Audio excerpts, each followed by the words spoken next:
ওয়াজের জগতে আমার জীবনে সবচাইতে বড় বেয়াদব হইল সে সে এমন পর্যায়ের বেয়াদব। কোন একটা মাহফিলে সম্ভবত কোন একজন আলেম হাত উঠান নাই, অনেক বক্তারাও বলে যে হাত উঠান, উনি মনে হয় হাত উঠায় নাই, বুঝছেন? এই জন্য দেখা যাচ্ছে ওনাকে দাঁড় করাইয়া লান টান কথাবার্তা বলতেছে। এই হুজুর, আপনি হাত তুল,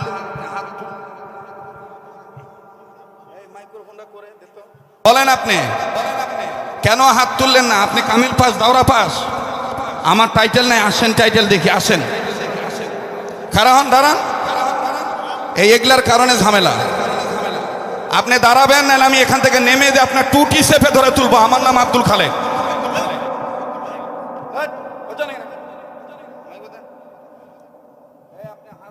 কেন বলেন, কেন আপনি হাত তুললেন না? এই মলবি, কথা বলো। হাত তুললো না কেন তুমি? এই যে রুমাল ঘুমটা দিয়ে আছে, যে হাত তুললেন না কেন? কেন আপনি হাত তুললেন না? কেন বেয়াদবি করলেন? কি ভাই, কথা বলেন আপনারা, জবাব দিতে হবে, আনালে দাঁড়াইতে হবে। আপনি এখানে সিলিন্ডার না হওয়া পর্যন্ত ওয়াজ আরম্ভ হবে না।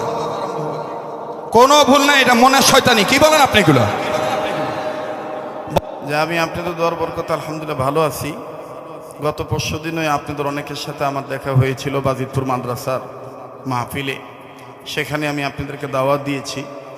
মাঝখানে আমি আবার ওই রাত্রেই ঢাকা চলে যাই। তারপর বিশেষ কাজ ছিল, আসছি।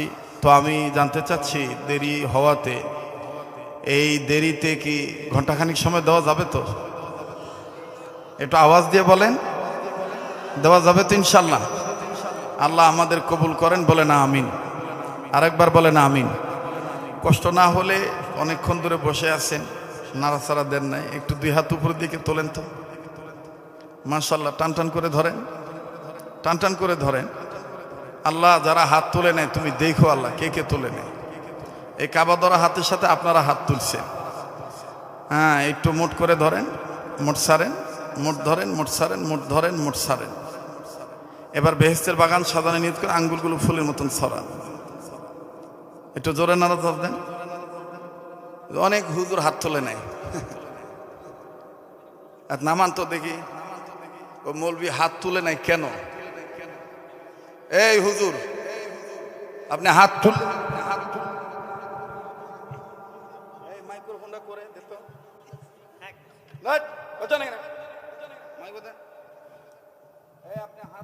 কেন বলেন,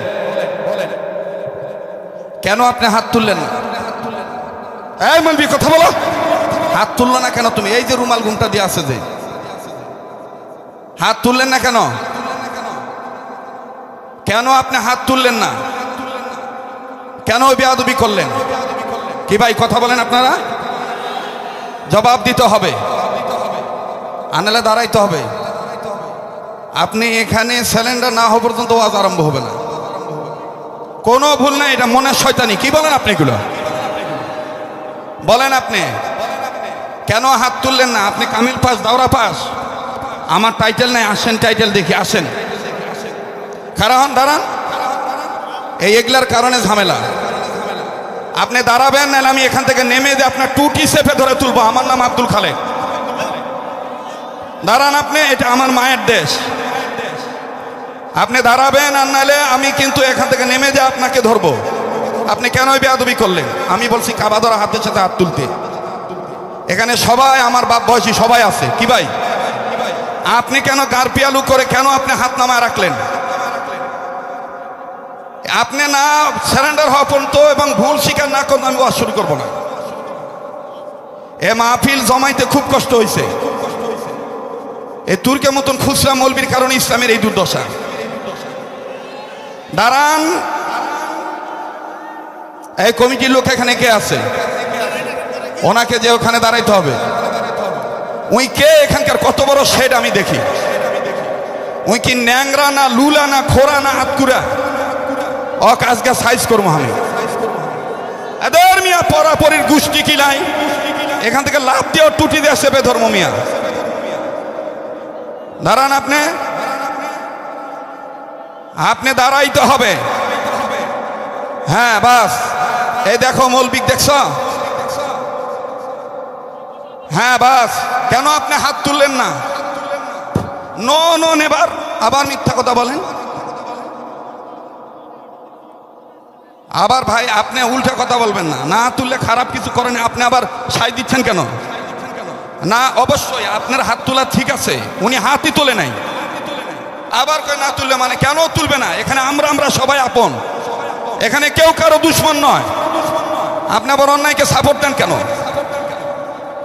বসেন, আজকে যেহেতু মাইক নিয়ে দাঁড়াইছি, দাঁড়াই ওয়াজ করবো। বসেন ভাই, সবাই বসেন। আপনারা বলেন ওয়াজ হবে কি হবে না? জোরে বলেন হবে কি হবে না? হাসিনা গেছে ঠিকই, কিন্তু হাসিনার কিছু কাপড় ধোয়ার মলবি ধুইয়া গেছে দেশ। কথা বোঝেন নাই? মোনাফিকের কারণে আজকে ইসলামের এই দুর্দশা। আমরা সবাই ঐক্যবদ্ধ এক প্ল্যাটফর্মে থাকতে চাই। তোমার এলেম তোমার কাছে, তোমার পোশাক তোমার কাছে, তোমার সম্পদ তোমার কাছে, আমার সম্পদ আমাদের কাছে, আমরা সবাই ভাই ভাই। কথা বলেন, এখানে আমরা কেউ কারো শত্রু নয়। দল যার যার তার দল, ব্যক্তিত্ব যার যার তার কাছে, কিন্তু আমরা এখানে সবাই আল্লাহর গোলাম। ঠিক আছে না ভাইয়া? এবার একটু জোরে তাকবীর লাগান, নারায়ে তাকবীর। কি হয়েছেন আপনার কথা, সে হাত তুলতেই হবে? একজন আলেমের সাথে একজন আলেম হয়ে এটার ব্যবহার করা আপনাদের কাছে কি কি মনে হইল? অথচ এই সমস্ত বেয়াদবদের কি বাংলাদেশে ওয়াজ মাহফিলে টানাটানি করা হয়? এভাবে একটা ডেট দেন, 50, 60, 70, 80, 1 লাখ টাকা বাজেট করে। এই সমস্ত বেয়াদবদের কাছ থেকে কথাবার্তা শুনে আপনাদের লাভ কি হবে না? কথা বুঝেন? আমি একজন আলেম হতে পারি, ছোট আলেম, কিন্তু তুমি তেমন একটা বড় আলেম হাস নাই। তোর স্টোরি হাঁটলে দেখা যায় তুই তেমন ভালো ইলমি আলেম না। তুই একজন আলেমের সাথে যা তা ব্যবহার করবে। হাত উঠানো, ওয়াজ মাহফিলে হাত উঠানো, এটা যার যার ব্যক্তিগত ব্যাপার। সে এমন ভাবে বলতেছে, না জানি হাত না উঠানে কি যে লস হয়ে গেল। এখানে শ্রোতাগণ, আমার মনে হয় শ্রোতারা খুবই নম্রভদ্র। যদি শ্রোতারা যে আমাদের ব্রাহ্মণবাড়ি আর হবিগঞ্জের মতন যদি হইতো, স্টেজে তাকে দেয়া দিত। তো বেয়াদবের এই ভিডিওটা দেখেন, কি পরিমাণ বেইজ্জতি করছে, কি পরিমাণ বেহায়া হইলে এই সমস্ত কর্মকাণ্ড করতে পারে, কি পরিমাণ বেহায়া নির্লজ্জ হইলে এই সমস্ত কর্মকাণ্ড করতে পারে। একজন আলেমের সাথে এই সমস্ত আচরণ সত্যি খুবই দুঃখজনক। আমার দৃষ্টিতে শরীয়তপুরি কোনো আলেম না। শরীয়তপুরি যে আব্দুল খালেক একটা চূড়ান্ত পর্যায়ের বেয়াদব। আপনারা ভিডিওটা শুনেন, শেয়ার করে দিবেন, আমাকে গালমন্দ করবেন না, মন্তব্য করবেন, বয়ান সমস্ত ভিডিওটা শুনে মন্তব্য করে আপনার মূল্যবান মতামত জানিয়ে যাবেন। আর এই সমস্ত খতরনাক বক্তাদেরকে আপনাদের মাহফিল থেকে বয়কট করেন। আপনাদের ওয়াজ মাহফিলে এই সমস্ত বাটপার আর এই সমস্ত বেয়াদব বক্তাদেরকে দাওয়াত না দিয়ে গ্রামের একজন মক্তবের শিক্ষককে দাওয়াত দেন। 2টা আমলের কথা শুনবেন, যতটুকু পারেন আমল করবেন, জিন্দগি সফল নিয়ে। আর এই সমস্ত বাটপার সাটপার বক্তাদেরকে আনবেন এই মাহফিল করে, কোনো নামাজ নাই, রোজা নাই, এই এমনিতে স্টেজে উঠলো, হাদিয়া দিয়ে দেন। বয়ানটা শুনেন, বয়ানটা কিন্তু লম্বা হয়ে যাচ্ছে, তোমার বয়ানটা শুনেন, তারপরে বলবো।